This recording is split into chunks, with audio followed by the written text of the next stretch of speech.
का साइंस जो है 086 कोड टर्म 2 क्लास 10 का ये सैम्पल क्वेश्चन पेपर है और यहाँ पर ये सीबीएसई द्वारा पब्लिश ये है ऑलरेडी। और इसके साथ साथ जो ये तो एक मॉडल क्वेश्चन पेपर हुआ जो सीबीएसई ने दिया है कि टर्म 2 जो मार्च और अप्रैल के बीच में आपका एग्ज़ाम होने वाला है, तो उसमें कैसे कैसे आएंगे, कितना क्वेश्चंस रहेंगे और क्या आपको आंसर लिखना है। इसके साथ साथ अगर आप देखेंगे तो एक वीडियो और अपलोड मैंने बनाऊंगा कल, और इसका मैंने ऑलरेडी सारा प्रिपरेशन हो गया है। वो है कि जो एग्जामिनेशन में आपको टर्म 2 में क्या क्या क्वेश्चन आने की संभावना है, कौन कौन सा टॉपिक आने की संभावना है, वो आपको इसके डिस्क्रिप्शन में दे दिया जाएगा कल जब अपलोड होगा तब। तो यहाँ पर है कि साइंस का जो टर्म 2 है मैक्सिमम 40 नंबर का रहेगा और 2 घंटा का टाइम रहेगा। सारा क्वेश्चन आपको बनाना है, 3 सेक्शन रहेगा, टोटल तीनों सेक्शन का मिला लेगा तो 15 क्वेश्चन होगा। सारा क्वेश्चन कंपलसरी है। सेक्शन ए जो है 7 क्वेश्चन रहेगा। सेक्शन ए है 7 question of 2 marks each, her question 2 number का होगा। सेक्शन बी जो है वो 6 नंबर का होगा, 3 नंबर का होगा, 6 क्वेश्चन होगा, 6 question of 3 marks each. And section C has 2 case based question of 4 marks each, यानी जो सेक्शन सी में रहेगा 2 केस क्वेश्चंस रहेगा। यहाँ पर आपको आंसर जो है सबसे अंतिम में आपको दे दिया गया है, वीडियो के लास्ट में आंसर सारा मिल जाएगा, पहले आप इसको बनाइए।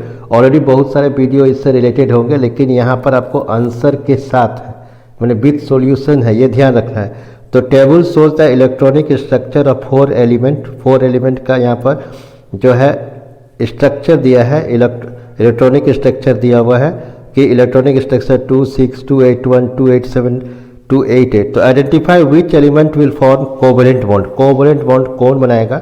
विथ कार्बन के साथ।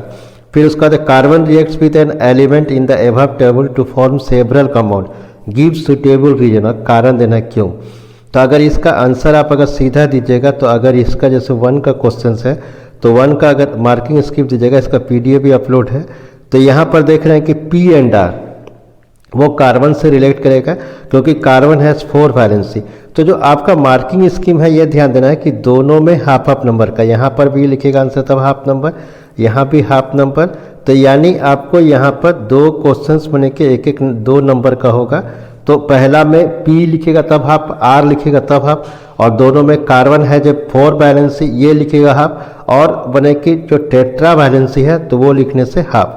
फिर क्वेश्चन नंबर 2 चलते हैं। अगर 2 में देखेंगे तो 2 में दिया हुआ है क्वेश्चन नंबर 2 में कि the diagram below show part of the periodic table. ये पीरियोडिक टेबल का कोई डायग्राम दिया हुआ है। अगर पीरियोडिक टेबल में देखेंगे तो यहाँ से तीसरा का जो नीचे का, तो which element would react together to form covalent compound, कौन सा एलिमेंट कोवेलेंट कंपाउंड जो बनाएगा। फिर बिटवीन 2 एलिमेंट्स WZ के बाद which have a bigger atomic radius and Y, कौन सा एलिमेंट का सबसे बड़ा रेडियस है और क्यों है। तो अगर इसका आंसर आप देखिएगा 2 का, तो यहाँ पर आप देखिएगा तो Y और Z जो है ये कोवेलेंट बॉन्ड है, और W is a bigger reason है, W रीजन है। तो यहाँ पर देखिए Y लिखेगा तब हाफ नंबर और Z लिखेगा तब हाफ नंबर, और W बड़ा होने के पीछे कारण है कि जो down the group number of the shells increase, जैसे से नीचे जाइएगा और से उसका सेल जो इंक्रीज करेगा। उसके बाद जाके अगर आप क्वेश्चन नंबर 3 देखें तो यहाँ पर 3 में दिया हुआ है कि trace the path a male gamete takes to fertilise a female gamete after being release from a penis, कि पेनिस से जो स्पर्म रिलीज करेगा तो वो मेल गेमेट से करके जो कैसे अंडा बनाएगा गर्ल्स के इसमें यूट्रस में। तो state the number of set of chromosome present in A zygote, कितना क्रोमोसोम प्रेजेंट रहता है। तो ये भी 2 नंबर का, तो दोनों से 1 नंबर का। अगर इसका आंसर देखेंगे तो क्वेश्चन नंबर 3 का कि मेल गेमेट जो कि स्पर्म है travel in the female reproductive tract after being release, जैसे ही पेनिस से रिलीज होगा तो the path which it takes to fertilise the female gamete egg is vagina में जाएगा। तो यहाँ तक आप लिखिएगा हाफ नंबर। फिर उसके बाद जाके यूट्रस से जाएगा वेजिना यूट्रस, फिर उसका देख के फॉलोपियन ट्यूब जो हो गया रिजल्टिंग इन जाइगोट। फिर अल्टरनेटली एक्सेप्ट द लेवल diagram to human reproductive system passes the spring from the vagina, उसमें हाफ नंबर आपको मिलेगा, और यहाँ से हाफ नंबर फर्टिलाइजेशन का। फिर zygote has 2 set of chromosome, कितना पूछा था, और 2n के हिसाब से, तो no marks to be assign for n और 3n। तो ये क्वेश्चन नंबर 3 हो गया। फिर क्वेश्चन नंबर अगर आप 4 देखिएगा तो Rajesh observe a path of greenish black powdery mass on a stale piece of the bread. उसमें देखा कि वो हरा है, तो क्या है, name the organism responsible for this. कौन सा ऑर्गेनिज्म है ये बनने के लिए, and it specific mode of asexual reproduction and name its is vegetative and reproductive part. तो ये हो गया राजेश ऑब्जर्व किया ग्रीनिश ब्लैक का। तो इसका 4 का अगर आप आंसर देखिएगा तो यहाँ 4 में जो दिया हुआ है कि greenish black powdery mass on stale piece of bread is due to bread mould Rhizopus. Half number यहाँ तक मिलेगा आपको अगर लिखेगा तो। फिर which reproduce by spore formation, तो यहाँ पर हाफ नंबर। फिर thread like structure of vegetative part और tiny ball like structure of sporangia at the reproductive system. तो ये हाफ नंबर हो गया। फिर क्वेश्चन नंबर 5 का है कि यहाँ पर 5 का अगर देखें क्वेश्चन देखेंगे, अगर 5 का क्वेश्चन देख रहे हैं तो यहाँ पर दिया है कि mastered was growing in 2 field, माने जो सरसों है वो 2 फील्ड में रोपा गया है, ए और बी में बढ़ाया जा रहा है, उसको उगाया जा रहा है। While field A produce brown colour seeds and field B produce yellow colour seed, कि एक में ब्राउन, ए में ब्राउन हो रहा है, बी में येलो कलर का। तो it was observe that a field a the offspring showed only the parental trait for the consecutive generation, where the field B measurement of the majority of the offspring showed in a variation in the progeny. तो what are the probable reason for this? फिर अगर इसका और में है तो in a sexual reproducing species, if a trait A exists is 5% population और Y का 70% same population है, तो which of the two trait is likely to arise earlier, give reason। तो क्वेश्चन 5 का दोनों का देखेंगे ऑप्शंस का आंसर। तो 5 का दिया हुआ है कि ए फील्ड जो है कि यहाँ पर ये आंसर आप देखेंगे तो इसको समझाया गया है कि offspring is a self pollination है, तो इसमें 1 नंबर मिलेगा। फिर फील्ड भी variation occur because of the recombination of genes as cross pollination, तो यहाँ पर 1 नंबर होगा। फिर ट्रेट वाई को अगर देखेंगे तो ये 70% लार्जर फ्रैक्शन ऑफ पॉपुलेशन का, तो ये बढ़ेगा बिकॉज इट सेक्सुअल रिप्रोडक्शन, और डीएनए जो है प्रोड्यूस्ड होगा, वेरिएशन होगा। फिर new traits come in the population due to sudden mutation and inherited, तो यहाँ पर इसको आंसर लिखेगा तो यहाँ पर वंश होगा। फिर यहाँ पर अगर 6 का देखें क्वेश्चंस को, अगर पिक्चर को ठीक से समझे 6 को, तो 6 को पिक्चर को समझना है कि अ सिंपल मोटर जो है electric motor is made in school laboratory, बनाया गया। A coil of wire is mounted on an axle between poles of a horseshoe, तो ये हॉर्स शू है, मैग्नेटिकल स्टेट दिया है नॉर्थ साइड और साउथ साइड। तो यहाँ पर जो ये क्वेश्चन दिया है कि क्या है कि in the example above coil A B C D, अगर A B C D coil यहाँ से लपेटा गया तो इज हॉरिजेंटल एंड हॉरिजेंटल का है, तो battery is connected as shown, battery connected गया इस तरीके से, यहाँ पर कहाँ से प्लस कहाँ से माइनस गया ये भी इंडिकेट कर दिया गया। तो for this position state the direction of force on arm A B, कि आर्म ए बी का जो डायरेक्शन ये कहाँ होगा, तो ये ऊपर के अपवर्ड होगा। फिर यहाँ पर दिया है कि why does the current in the form B C not contribute to the turning force on the coil, क्यों बी जो है टर्निंग कॉइल नहीं कर रहा है। तो इसको पहले देखते हैं 6 का क्वेश्चन का आंसर को। तो 6 का अगर आप देखेंगे तो लिखा हुआ है कि डाउनवर्ड, सॉरी अपवर्ड बोले थे, डाउनवर्ड आंसर जाएगा। फिर because B C is the same direction और as the direction of field lines, A B C का जो डायरेक्शन ऑफ फील्ड लाइन में है, force is minimum where the direction of current is conductor at the same at that of the magnetic field, मैंने ऊपर side होगा। So B C will contribute as the force on this part of a coil will be cancelled by a force on D A, D A जाएगा। फिर यहाँ पर है कि जो बी का क्वेश्चन है, अगर बी का इसका जो और का क्वेश्चन देखेंगे तो सर्किट कंट्रीब्यूट ए बैटरी वेरिएबल रजिस्टर से दिया गया है और ये सोलोनाइट का है। तो figure below shows the magnetic field pattern produce by the current in the solenoid, तो state how the magnetic field pattern indicate region where the magnetic field is stronger, तो क्यों होता है। दूसरा what happen to the magnetic field when the current is in the circuit is reverse, तो इसको यहाँ पर आंसर बताना है। तो अगर आप 6 का ए बी का देखिएगा आंसर, तो because B C is in the same direction as the field lines, तो यहाँ और का है relative closeness of field lines indicate the strength of magnetic field, कि बहुत सामने है। Since field lines the crowded around the end of the solenoid, so hence there are the region for strongest magnet. फिर direction of field दिया कि will do also reverse, direction भी इसका reverse में होगा। फिर यहाँ जो 7 क्वेश्चंस होगा आपका जो है 7वां क्वेश्चन, तो यहाँ दिया है DDT was spread in a lake to regulate breeding of mosquito, so how it in the affect the trophic level in the flowing food chain associate with the lake and justify your answer, कैसे ये affect करता है। तो पहले इसका options का ए का जो ऑप्शंस से पहले का देख लेते हैं, उसका और का देखेंगे। तो यहाँ दिया गया है कि 7 का अभी हम लोग देख रहे थे, आंसर देख रहे थे मार्किंग स्कीम। तो यहाँ DDT being a non-biodegradable pesticide will enter the food chain from the first trophic level in plankton. फिर non-biodegradable pesticide accumulate progressively at each trophic level. That phenomenon is known as the biological magnification. फिर HAWK will have the high level of pesticide. फिर यहाँ पर और का जो answer था उसका देखते, क्वेश्चन था उसको देखते हैं क्या था। In the flowing food chain, अगर फूड चेन है तो vertical arrow indicate the energy loss to the environment and ये horizontal arrow indicate energy transfer to the next tropical level. तो which one of the 3 vertical arrow ACB and which one of the 2 horizontal arrow BD will represent more energy transfer. तो कौन सा more energy transfer करा, give reason for your answer. तो इसको और का जो यहाँ पर 7 का देखेंगे क्वेश्चंस, तो यहाँ दिया कि A will represent more energy transfer as compare to C and D, B will represent more energy transfer as compare to D, half of mass होगा। तो यहाँ से आप यहाँ तक पढ़ लीजिए क्यों ऐसा होता है, और उसके बाद जाके अल्टरनेटली एक्सेप्ट देख लीजिए।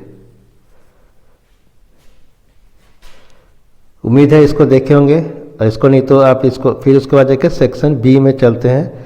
सेक्शन B का क्वेश्चन पहले देखते हैं 8 का, क्वेश्चन नंबर 8 जो है इसका सेक्शन B का।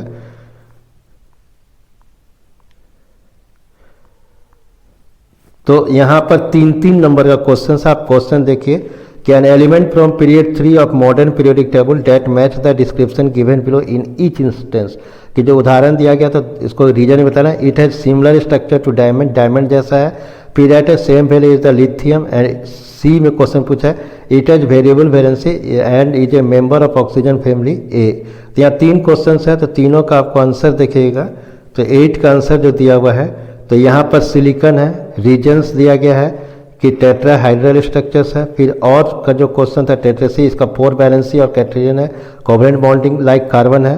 सोडियम बी आंसर होगा, इसका 1 वैलेंसी इलेक्ट्रॉन है लाइक लिथियम का है। और तीसरा सल्फर होगा, क्योंकि ये जो है सल्फर डाइऑक्साइड और सल्फर डाइऑक्साइड का आंसर इसमें दिया हुआ है। फिर उसके बाद जाके क्वेश्चन देखेंगे 8 के आगे 9 का, यहाँ पर है how many isomer are possible for the compound with molecular formula C4H8। यहाँ पर देना कि इसमें क्या होगा, draw the electron dot structure of branch chain isomer and how will you prove that C4H8 and C5H10 are homologous. तो यहाँ 9 का आपको पहले इसका आंसर देखना है।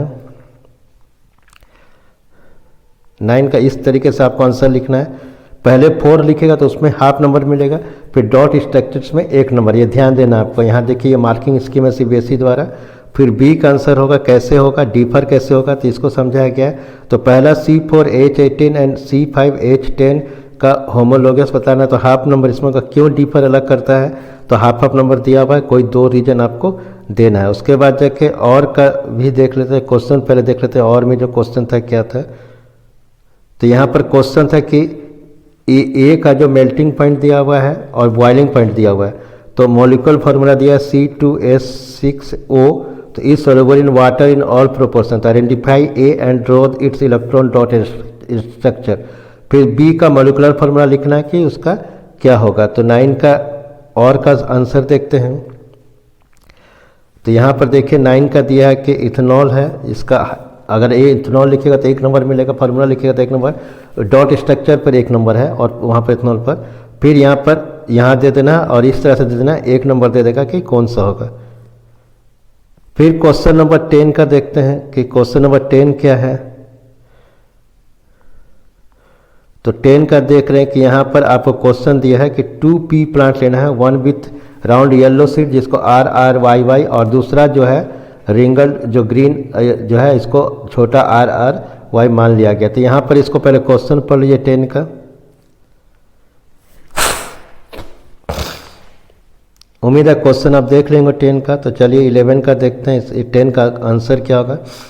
तो अगर मैंने कि उसमें ग्राउंड ग्रीन लिखेगा तो हाफ मार्क्स मिलेगा 30, फिर रिंगल वर्क का 30 लिखे तो इसमें half marks. New combination are produce because of the independent inheritance seeds है। फिर 11 का क्वेश्चन देखते हैं।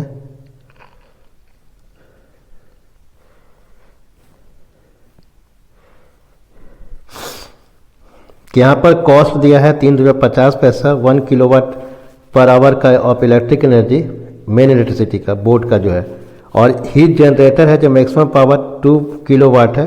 तो generator producers energy at the maximum power for 3 hours. Calculate how much it would cost to buy the same amount of energy from the main electricity board. तो इसमें 1 number है। फिर student boil water and electric kettle. तो पहला 11 का ए देख लेते हैं क्या चीज़ है आंसर इसका। तो 11A का आप देख रहे हैं कि यहाँ पर 1 नंबर देगा कि E = जो है पावर इनटू टाइम दिया हुआ है तो 6 kilowatt. Cost of buying electricity from the main electricity board इतना है का 21 रुपये लगेगा। फिर बी का है कि अगर जो क्वेश्चन है बी का वो पहले देखते हैं कि student boil water is an electric kettle for 20 minute using the same main supply. He wants to reduce the boiling time of water, so to do so should be increase और decrease the length of the heating element. तो justify answer, तो इसको justify करना answer को जब आप answer लिखिएगा तो यहाँ पर दिया हुआ है कि to reduce the boiling time using the same main supply the rate of heat production should be large. तो सुबीन P = V² बाई R है, रेजिस्टेंस है तो V कांस्टेंट है तो resistance should be decrease, resistance को घटाना होगा ताकि डायरेक्टर प्रोपोर्शनल टू 1 है, L है तो लेंथ है, लेंथ से होगा तो शुड बी डिक्रीज। फिर क्वेश्चन नंबर 12 का देखते हैं। क्वेश्चन क्या है 12 का। तो 12 का यहाँ पर एक सर्किट दिया गया, इसको देख लेंगे। In the above circuit of if the current reading is ammeter, A is 2A, अगर ए को 2A मान लिया गया तो what be the value of R1। तो R1 क्या हो जाएगा, ए को 2A मान लिया गया तो R1 का वैल्यू क्या हो जाएगा। तो इसको अगर आप देखेंगे यहाँ पर तो 12 का, तो यहाँ देख रहे हैं कि 5 ओम 10 ओम R1 दिया हुआ सीरीज में, तो 1/, अगर पार्लल है तो इतना हो जाएगा। तो पार्लल में जो रेजिस्टेंस निकलेगा R1 का यहाँ पर इस तरह 6 ओम 6 ओम 6 ओम और RP आर इन पाइपेरेस सीरीज। तो इस तरह से निकल गया पहला इक्वेशन। फिर दूसरा का इक्वेशन ले लेगा सर्किट से, यहाँ पर ये हो गया। फिर दोनों का अगर इक्वेशन को करेगा तो यहाँ पर R1 जो हो जाएगा 30 ओम हो जाएगा। कितना हो जाएगा 30 ओम। फिर सेकंड का क्वेश्चन जो है उसका और में क्वेश्चन था कि calculate the total resistance of the circuit and find the total current in the circuit. यहाँ और का क्वेश्चन था। तो और का अगर आंसर देखिएगा तो यहाँ पर तो इसमें जो पूरी तरीके से समझा दिया गया है कि कैसे इसको करना है, क्या होगा। R1 जो है 7 ओम है, यहाँ पर पूरा तरह समझा दिया गया इसको बना के। तो क्या क्या लिखना है, किसमें कितना नंबर्स होगा। तो यहाँ तक आइएगा 10 ओम लाइएगा तो हाफ नंबर, फिर 5 ओम लाइएगा तो हाफ नंबर, फिर 12 ओम लाइएगा तो 1 नंबर और 1 यहाँ पर होगा। फाइनल आंसर 2 एम्पेयर लाइएगा तो 1 मार्क होगा। तो इस तरह से मार्किंग स्कीम आपको समझना है। फिर 13 का क्वेश्चन देखते हैं।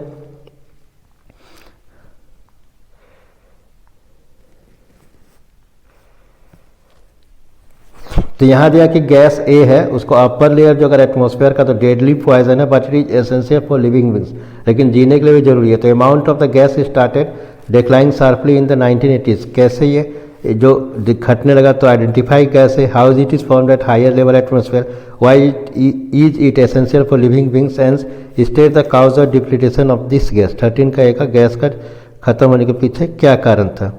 तो गैस इज ए ओजन, ये ओजन है। Alternative accept the formula of the gas भी कोई लिख देगा तो उसमें भी नंबर मिलेगा, आधा नंबर। फिर ozone at the higher level of atmosphere product of ultraviolet radiation acting and oxygen. तो इसका आंसर इस तरह से आपको देना है, कैसे O3 बन जाता है।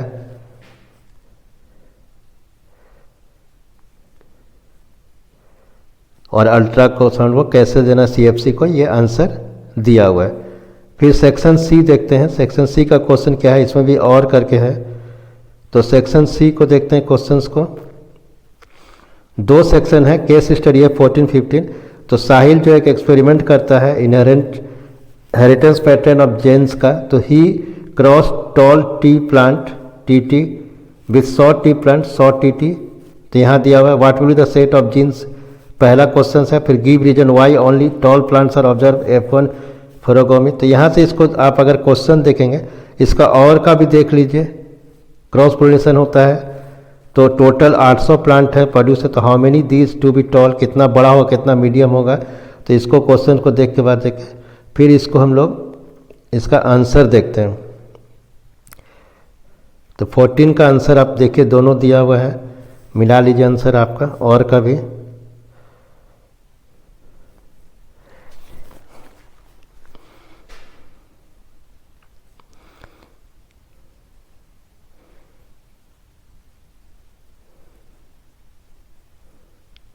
फिर 15 का क्वेश्चन देख लीजिए। ये अंसारी सर जो है वो डेमोन्स्ट्रेटिंग कर एक्सपेरिमेंट क्लास में सेटिंग अप।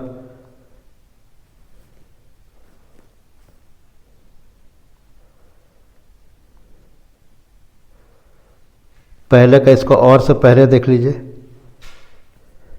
क्या दिखाना चाह रहे हैं अंसारी सर। तो क्वेश्चन आप देख लीजिए, तो इसका आंसर देख लीजिए।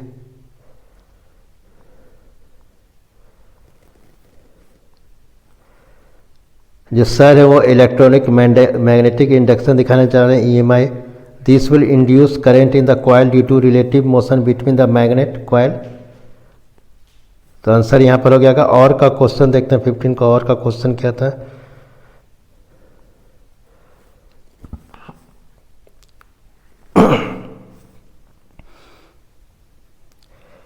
कोई डिफरेंस है क्या ऑब्जर्वेशन ग्लेवनोमीटर में और यहाँ पर magnet swing is in then stationary coil, justify your answer. तो इसका आंसर आप देख लीजिए, यहाँ पर दिया हुआ है।